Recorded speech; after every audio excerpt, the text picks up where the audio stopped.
¿Qué Tuanis? Estamos acá desde los estudios del canal Universidad de Costa Rica haciendo televisión con sentido en 360, nuestro primer programa casualmente de 2020 con un invitado de lujo y vamos a hablar en términos económicos obviamente con él, don Eli Feinsack, economista y además presidente del Partido Liberal Progresista. ¿Cómo le va, don Eli?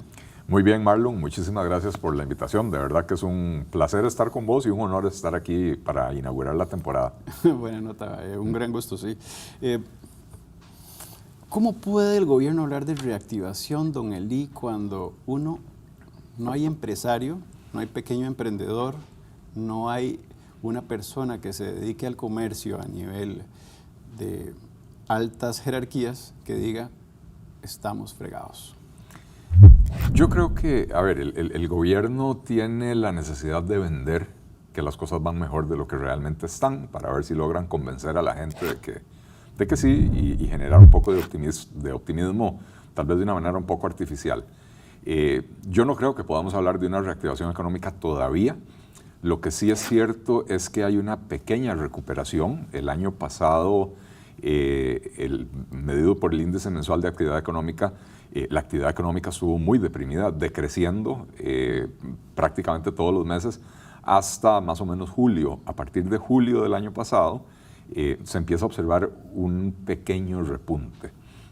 Entonces, cuando el índice mensual de actividad económica había caído hasta alrededor de un 1,5% de crecimiento, o sea, proyectando crecimiento anual de un 1,5%, 1,6%, que hubiera sido muy malo, ya para final de año estaba indicando alrededor de un 2,5%. Entonces, sí hay una pequeña recuperación, pero un 2,5% de crecimiento, no podemos decir que eso es una reactivación económica.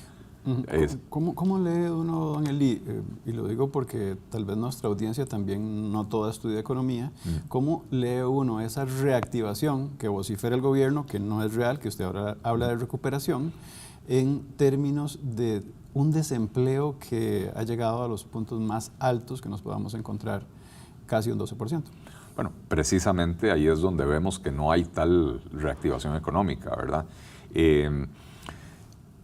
El crecimiento económico en Costa Rica, desde mediados de los años 80 hasta el año 2008, promedió más o menos 4,5% anual. Así es.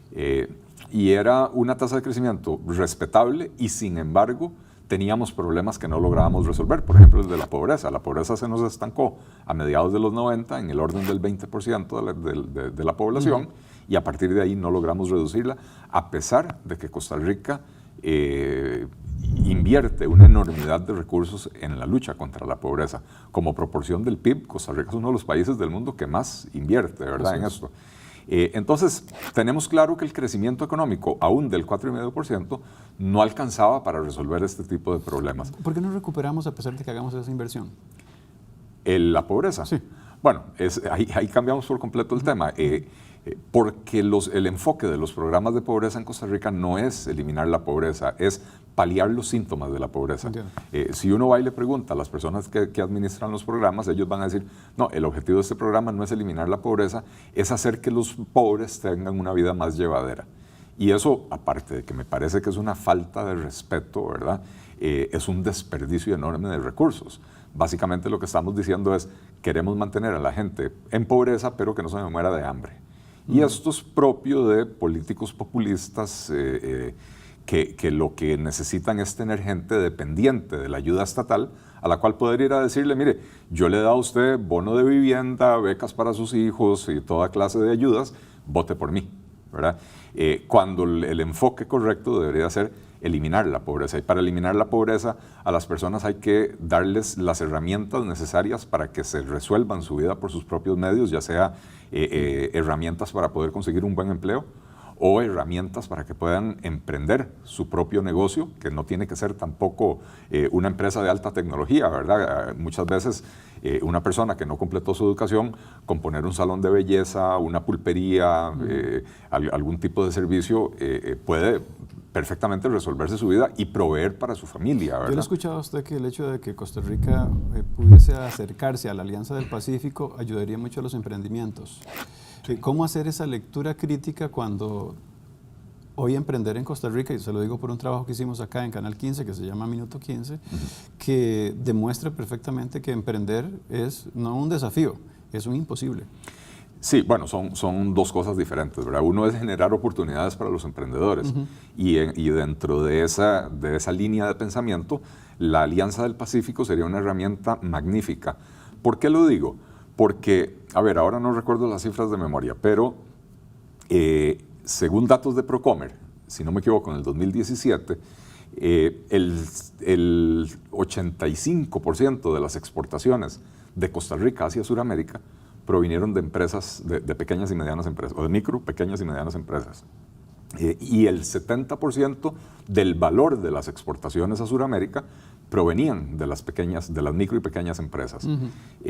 Mientras que cuando vemos hacia el norte, el 70% de las empresas que exportaron al norte eran micro y pequeñas empresas, pero solo el 15% del valor de las exportaciones eran de micro y pequeñas empresas.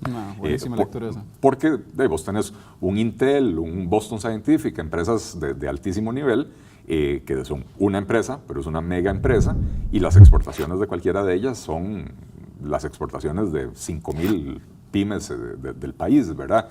Entonces, abrir los mercados en Sudamérica, abrirnos hacia el comercio con Sudamérica, que es básicamente lo que nos permitiría la Alianza del Pacífico, y no toda Sudamérica. La Alianza del Pacífico básicamente es Perú, Colombia, México y Chile, ¿verdad? Que son las economías más dinámicas, bueno, 4 de las economías más dinámicas de América Latina, ¿verdad? Y además que las 4 son democracias sólidas, estables, ¿verdad? No estamos hablando de aventuras con regímenes totalitarios o autoritarios como el venezolano o qué sé yo, que de por sí en este momento con Venezuela no hay absolutamente nada que comerciar, ¿verdad? Hay gente de frente suyo, economistas de frente, que dicen que la reforma no fue integral.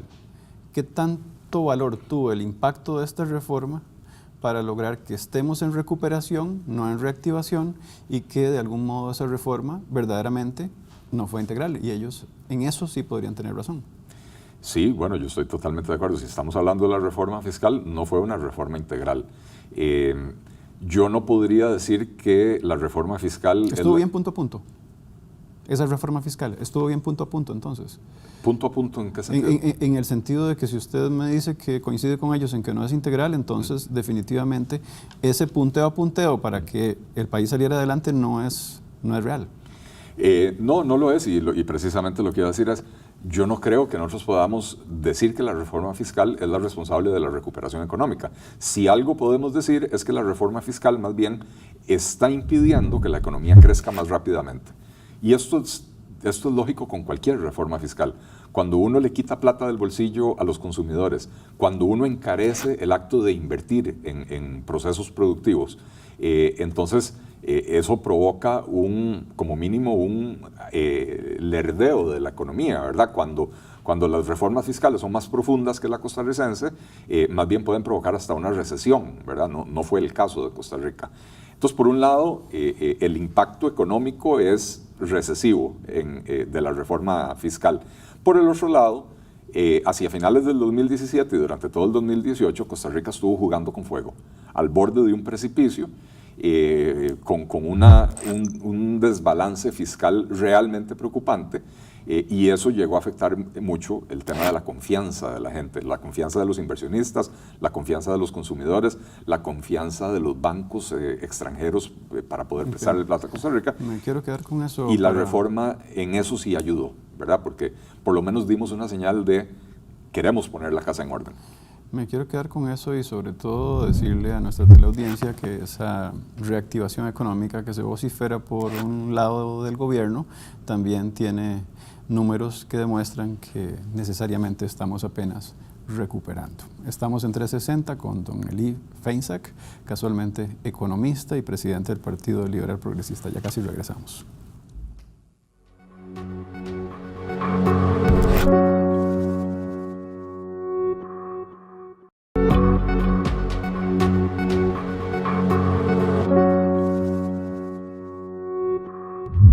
Estamos acá en la Universidad de Costa Rica con don Elí Feinsack, casualmente economista y presidente del Partido Liberal Progresista. Don Elí, emprender en Costa Rica es un calvario. ¿Qué hacemos para poder lograr que esos emprendedores por lo menos tengan una empresa que los sostenga durante algún tiempo, no más bien que los termine endeudando? Sí. En efecto, y esta era la segunda parte de la pregunta que me hacías con respecto a la Alianza del Pacífico. Una cosa es generar oportunidades para que los pequeños emprendimientos puedan crecer, y la otra es toda la maraña regulatoria que les impide crecer en Costa Rica, empezando por los costos de la seguridad social. Ahora la Caja publicó un reglamento que generaría un cobro escalonado de la seguridad social en los primeros 4 años de existencia de una empresa. No resuelve el problema de fondo. El problema de fondo es el altísimo costo de la seguridad social en Costa Rica. Entonces, una pequeña empresa que se quiere ir a formalizar sabe que en los primeros 4 años va a tener un cobro diferenciado, pero a partir del 5º igual va a tener que pagar la totalidad. No hay un esfuerzo por reducir el costo de la seguridad social, y entonces eso hace que probablemente lo que la Caja deje de recaudar con estas pymes va a tener que pasarlo subiendo las tarifas a todo el resto de las empresas. Después, van a pagar justos por pecadores. Van a pagar justos por pecadores. Eso es una reforma bien intencionada, muy mal diseñada, porque solo aplica para nuevas pymes. Pero según un estudio de la UNED, hay 120 y pico mil pymes en el país. Y si hay 120 y pico mil pymes que ya existen y no pueden ir a solicitar este beneficio, pues entonces, ¿qué? A esas las dejamos morir y solo las nuevas les permitimos beneficiarse de esto. Y lo otro es que 1/3 parte del empleo es generado por las MIPYMES. 2/3 partes del empleo son generados por las grandes empresas. Entonces, si no atacamos el problema del costo de la seguridad social, y cuando digo atacarlo es reducir el costo, no reducir temporalmente, no hacerle una rebaja temporal a algunas empresas, entonces la contratación en Costa Rica va a seguir siendo carísima, y eso hace que las grandes empresas, que son las que tienen más facilidad, busquen mecanismos para automatizar procesos, para robotizar la producción, y esto reduce el perjuicio de la mano de obra, ¿verdad? Claro. Voy a dar un salto porque es algo que me parece que el gobierno dice mucho y que también algunos economistas de algún modo lo ponen mucho sobre la mesa, que hay que confiar para invertir. ¿Cómo vamos a confiar si no tenemos dinero en la bolsa? Endeudándonos. Bueno, ya tenemos perfectamente bien leído cómo la realidad de las tarjetas de crédito ha sometido el país a un círculo vicioso que en algunos casos ha llevado así, literalmente, a la muerte económica de las personas. Así es. Pretender reactivar una economía con los niveles de endeudamiento de la economía costarricense a punta de crédito es un gravísimo error, ¿verdad? Y así no se genera la confianza. Limpiarle el récord crediticio a una persona que repetidamente ha fallado en el pago de sus deudas no resuelve ningún problema. No es sencillo, además. Aparte de que no es sencillo, no resuelve. O sea, si usted lo logra, no le resuelve ningún problema. Esa persona va a ser sujeto de crédito por un tiempo hasta que vuelva a repetir sus malas costumbres. Y esto es un problema en un país con una pésima educación financiera como lo es Costa Rica. ¿Pero para qué hablan de confianza? O sea, yo entiendo que eso es como una estructura casi publicitaria de comunicación política barata. A ver, la recuperación de la confianza es importantísima. ¿Qué hacer para recuperar la confianza? Es donde tenemos las diferencias. El gobierno el año pasado, recordemos que intentó hacer una campaña, literalmente una campaña publicitaria, vallas de carretera por todo el país, donde se habrán gastado varias decenas de millones de colones, diciendo, usted tiene todo lo que necesita para ser feliz, sea feliz. Como que si una valla de carretera me fuera a hacer a mí el trabajo del psicólogo, ¿verdad? O como que si la valla de carretera con un mensaje positivo me fuera a resolver mis problemas económicos que me tienen en un estado de desconfianza con el entorno económico. Cuando uno ve que aprueban una reforma fiscal y para el ciudadano común y corriente esto significa más impuestos, impuestos más altos, un montón de trámites nuevos, trámites engorrosos, y para el que quiere producir y emprender, registro de accionistas, registro de lo otro, o sea, un montón de complicaciones. Y por el otro lado, la otra parte de la reforma fiscal que tiene que ver... Fomenta lo informal, perdóneme. Claro que fomenta todo el exceso de trámites, fomenta la informalidad, que es la situación que tenemos en Costa Rica. Y lo que mencionaba anteriormente de la Caja ahora invita a las nuevas pymes a este beneficio de cuotas reducidas durante 4 años, pero las que ya existen, que se queden en la informalidad, para ellos no hay solución, ¿verdad? Pero la otra parte de la reforma fiscal tenía que ver con la contención del gasto. Y si bien hay que reconocerle al gobierno central que ha hecho un esfuerzo en esa materia, existen una serie de instituciones, esta en la que estamos aquí sentados, ¿verdad? La Universidad de Costa Rica y todas las universidades estatales, que se rehúsan a cumplir la ley con el cuento de que son autónomas. Son autónomas, pero no son independientes. Viven en un país donde quien hace las leyes es la Asamblea Legislativa y entonces no hay leyes, no hay instituciones que pueden zafarse de cumplir la ley. Y entonces el ciudadano lo que percibe es, a mí sí me toca hacer el esfuerzo, pero a los que gastan los empezamos a exonerar. Hay una gran discusión pública sobre el Poder Judicial en este momento, de hecho. Es correcto. Bueno, en este momento la que está más vigente la discusión es la del Poder Judicial, que también pareciera creer que está por encima de la ley y no debería de ser así. Inclusive de desacato a Contraloría. Correcto, que para mí es inaudito, ¿verdad? Las palabras del presidente de la Corte en repetidas ocasiones cada vez le provocan más desprestigio a la propia Corte, ¿verdad? Y entonces él incluso llega a atacar a la prensa, dice que hay informaciones de la prensa que afectan la independencia judicial. Perdón, pero si usted no respeta el principio básico de la libertad de expresión, no hay independencia judicial que valga, ¿verdad? ¿Para qué queremos independencia judicial si los jueces no van a respetar, los altos magistrados no van a respetar la libertad de expresión, ¿verdad? Entonces, vuelvo sobre esto, ¿verdad? El ciudadano siente el esfuerzo que está teniendo que hacer y por el otro lado siente que los grandes próceres de la República, los que están en las torres de marfil universitarias y judiciales, se rehúsan a hacer su parte, ¿verdad? A poner su parte. Por el otro lado, hablábamos de competitividad. Costa Rica tiene serios problemas de competitividad. Lo ha venido a señalar aquí la OCDE. Aquí vino don Ángel Gurría el año antepasado y dijo, el principal problema de Costa Rica es la falta de competencia en un montón de sectores. El gobierno se vende como una urgencia participar en la OCDE. Y ahora yo le decía casualmente antes de que iniciáramos este bloque que nos encontramos que el país cuando compite con algunos países está bien, pero si nos metemos a la OCDE no competimos en nada, sí. Quedamos por debajo de todo el mundo. Don Elí, ¿cómo el gobierno propone estar en un lugar donde nunca va a dar palos positivos para poder competir? Yo voy a hacer un comentario muy duro aquí, ¿verdad? Pero este gobierno y el anterior tienen un cierto sesgo ideológico que les hace muy fácil restringir las libertades de las personas. Entonces, todo aquello que viene de la OCDE, que nos exige entregar partecitas de nuestra libertad, registro de accionistas, este tipo de cosas, ¿verdad? Regulaciones que algunas son necesarias para poner orden donde hay desorden, ¿verdad?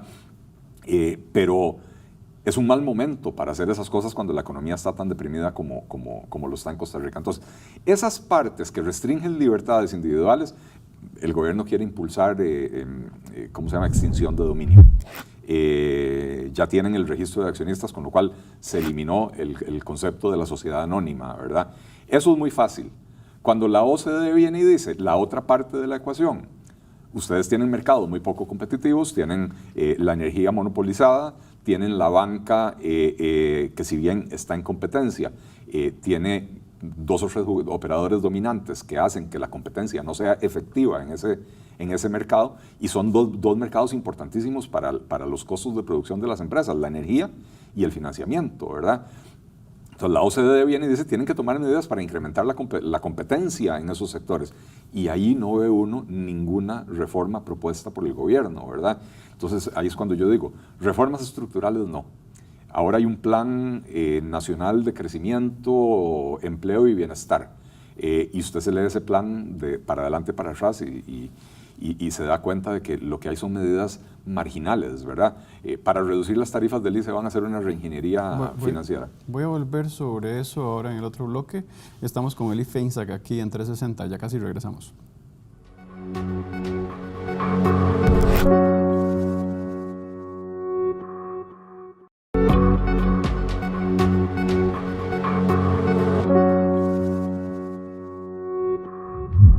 Acá en 360 en Canal 15, Universidad de Costa Rica, con don Eli Feinsack.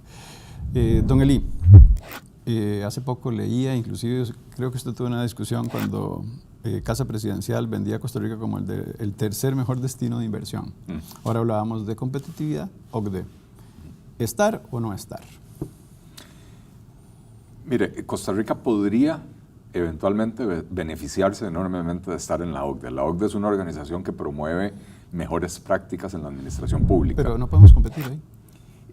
Con los números que tenemos no competimos. No, en este momento no, pero a ver, usted puede agarrar y decir, bueno, mi equipo no es muy competitivo, lo voy a poner en segunda división y en segunda división gana campeonatos.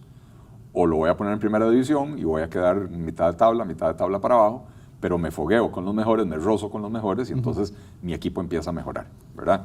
Y este tipo de cosas suceden, ¿verdad? Pérez Celedón fue campeón, San Carlos fue campeón, el roce con los mejores obliga a mejorar. Pero Costa Rica no está por ser campeón. No, Costa Rica no está ni por ser campeón en este momento de Centroamérica, eso es lo más triste, ¿verdad? Entonces, se enamoraron en el gobierno de la idea de pertenecer a la OCDE, el club de los países desarrollados, y probablemente eso le va a permitir viajar a mucha gente, a congresos y actividades, capacitaciones, etcétera.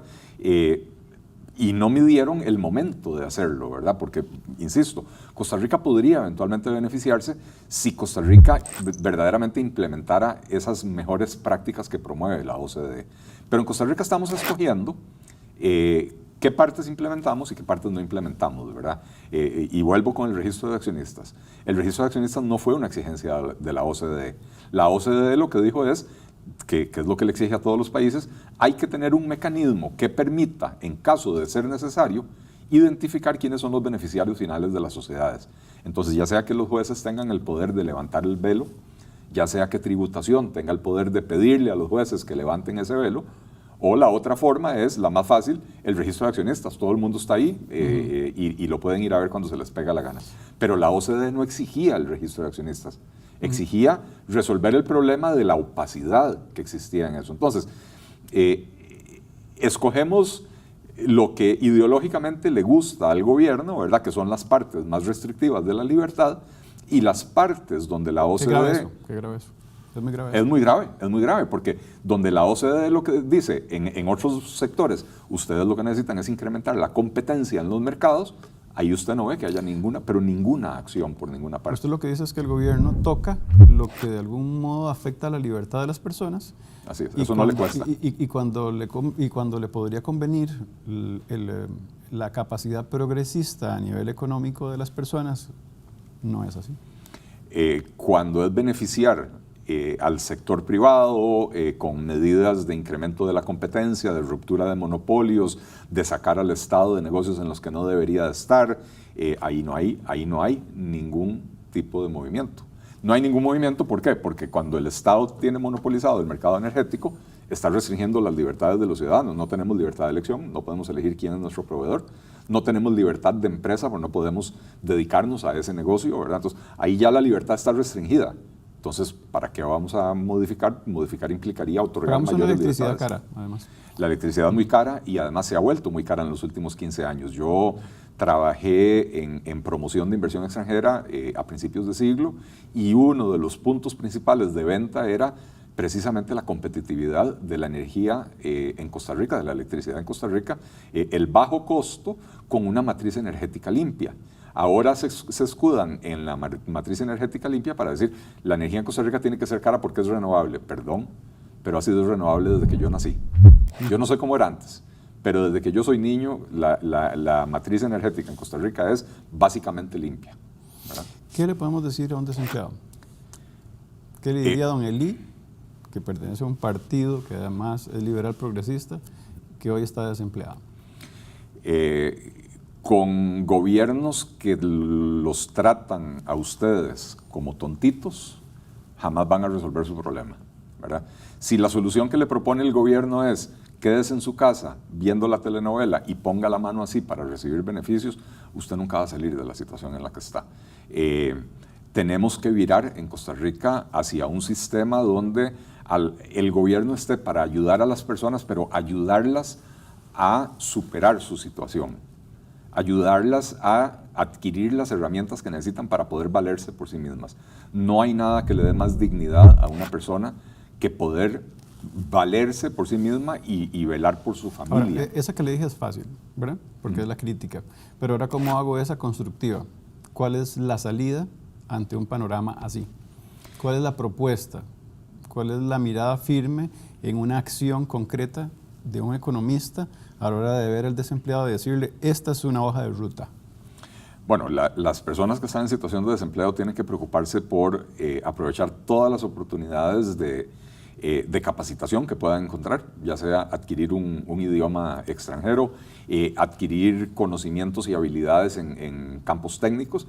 Lo otro es buscar oportunidades para resolver el problema por sí mismos y no esperar a que alguien les dé un trabajo, ¿verdad? Entonces, ¿qué oportunidades hay en su vecindario? ¿Qué necesidades hay no cubiertas en su vecindario que tal vez usted pueda cubrir? Insisto, un salón de belleza, una pulpería, ¿cómo se llama? Un marido de alquiler, ¿verdad? Alguien que diga, bueno, estoy sin trabajo, yo puedo ir a su casa a cualquier hora del día a repararle una tubería, a cambiarle un bombillo. Los famosos camarones. Bueno, los camarones, deberíamos dejar de llamarlos camarones porque eso es trabajo digno, que la gente se vale por sí misma, ¿verdad? Don Eli, panorama electoral, económico. De frente tenemos un partido que ha apostado a la reforma fiscal, que es algo que al menos mucha gente le reconoce, sí, ¿verdad? Y que ahora usted mismo ha dicho que está bien la reforma en ese sentido. Pero, ¿cómo podemos mirar críticamente la hoja de ruta hoy ante un panorama electoral que podría resultar complejo? Este gobierno le apostó a la reforma fiscal y era una necesidad imperiosa en el momento en el que el gobierno entró. Recordemos el famoso hueco fiscal, etc. Y eso hay que reconocerle, ¿verdad? Hay que darle puntos de valentía al presidente que se atrevió desde el puro principio a decir, vamos con esto. Otros gobernantes en el pasado, como Luis Guillermo Solís, entraron diciendo, no son necesarios más impuestos, y después hacia el final de sus periodos que quisieron aprobar reformas fiscales que ni habían prometido en campaña y que además ya cuando uno va de salida en el gobierno ya no tiene margen de negociación en la Asamblea Legislativa. Entonces el gobierno apostó por eso. El problema es, a ver, la reforma fiscal que se aprobó en alguna medida contra la pared, estando el país contra la pared, ¿verdad? Yo no voy a decir que se aprobó a la carrera porque Costa Rica discutió 20 años una reforma fiscal, ¿verdad? Eso es cierto. Y las personas que dicen que es que se aprobó a la carrera, lo que querían era que la discusión se prolongara por otros 50 años. Hay una gran colaboración de la Asamblea Legislativa actual. Así es. Entonces yo no voy a decir que se aprobó a la carrera, pero ciertamente se aprobó en una situación casi de emergencia y eso obligó a aprobar la reforma que se podía aprobar y no necesariamente introducirle ciertas mejoras, ¿verdad? Ahora, el gobierno le apostó a eso.